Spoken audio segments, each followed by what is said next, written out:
తాత్పర్యాలు ఏవైతే ఉన్నాయో, సారం ఏదైతే ఉందో ఆ యొక్క తాత్పర్యం సారంతో, సారమైనటువంటి రత్నాలతో అలంకరించబడింది ఈ గ్రంథం. అంటే సమస్త వేదార్థాల యొక్క సారం, సమస్త వేదాల యొక్క సారమే, సమస్త వేదాల యొక్క సారమే భగవద్గీత.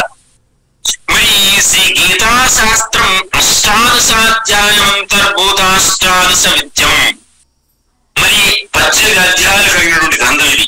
ఈ 18 అధ్యాయాలు కలిగినటువంటి ఈ గ్రంథంలో ఎన్ని విషయాలు ఉన్నాయి?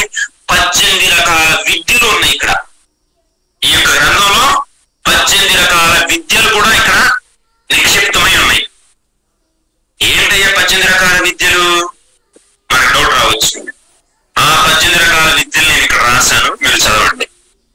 ఏంటయ్యా 18 విద్యలు? ఋగ్వేద, యజుర్వేద, సామవేద, అథర్వవేద, శిక్ష, వ్యాకరణ, ఛంద, నిరుక్త, జ్యోతిష్య, కల్ప, పురాణ, మీమాంస, న్యాయ, ధర్మశాస్త్ర, ఆయుర్వేద, ధనుర్వేద, గంధర్వవేదం, అర్థశాస్త్రం. ఈ 18 విద్యలు. ఈ 18 విద్యలకు యొక్క సమాహారం భగవద్గీత. ఋగ్వేదం, యజుర్వేదం, సామవేదం, అథర్వవేదం 4 వేదాలు, తర్వాత 6 వేదాంగాలు, శిక్ష, వ్యాకరణం, ఛంద, నిరుక్తి, జ్యోతిష్యం, కల్ప, మొత్తం 6 వేదాంగాలు. 6, 4, 10. తర్వాత పురాణాలు 11. తర్వాత మీమాంస. మీమాంస అనేది ఏంటిది? మీమాంస ఏంటిది? అది మీమాంస అనేది ఒక